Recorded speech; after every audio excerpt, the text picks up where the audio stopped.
Okay, here we are with another example of getting a file ready to be printed.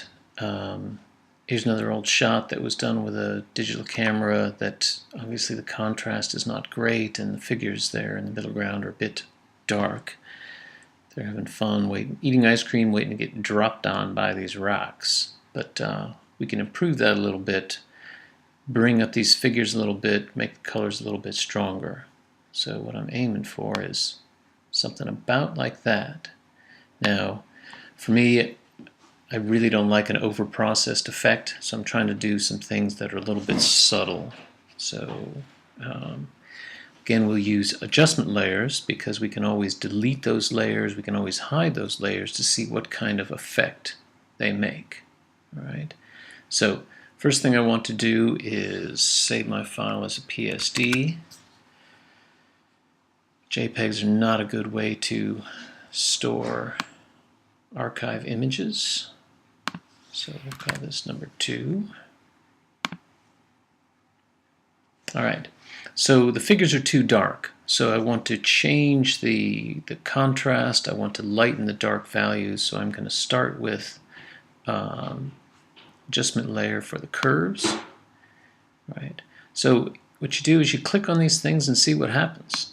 If I drag it up this way, okay, all right, yeah, sure, that lightens everything, but boy, it kind of makes a mess. All right, if I pull it this way, it goes too dark. All right. So what the curves does, curves takes a while to get used to, but I want to bring up those lower values without changing the end value, right? That needs to stay black. So if I grab it about here, a quarter of the way up or so, you can see how I can brighten those darker tones. You can decide how far you want to go. Notice how the sky gets washed out too. If I pull it the other way, I'm telling those input values to be output as darker tones. So I want to bring it up a little bit up there. All right. Now, I've lost a lot of my sky, so I'm going to come down about a quarter of the way from the top, and I'm going to click and drag again and bring those higher values back down. So you can see how I can darken that. Look at the shape of the curve and notice how the guys are going really funky down there, right? So you go too far, it makes a real mess. So what we need to do is play with these to get a little bit of an adjustment.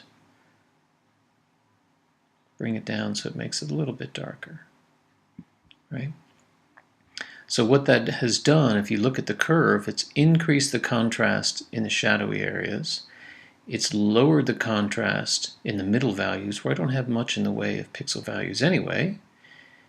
And then it's increased the contrast on those higher values again. Now that sky was whited out, so I'm probably going to crop that out anyway, but I wanted to have a little bit of tone there in the dark clouds. Okay, so my guys are brighter in their tones. See that difference? But they've also flattened out a little bit. All right, so let's do something simple. Let's try just changing the contrast, or sorry, changing the hue and saturation to bump those colors up a little bit. You can see how they've kind of grayed out. So if I go to hue and saturation, right, what I want to do is increase the saturation of the colors a little bit. Again, I don't want to turn it into a John Hind postcard. Yeah, a little bit heavy, okay? But if we just bring it up a little bit there, let's see how much that works. All right, so this is where I started. I've added an adjustment layer to bring up some detail in the dark areas. And then I've increased my saturation to give that green a little more pop. Now that's a little bit heavy, isn't it? So if I bring that back down, let's bring that down to about 30, 35. Okay, that brings that green up, makes those colors a bit stronger without making it overwhelmingly posterized effect. All right, so I'm happy enough with that.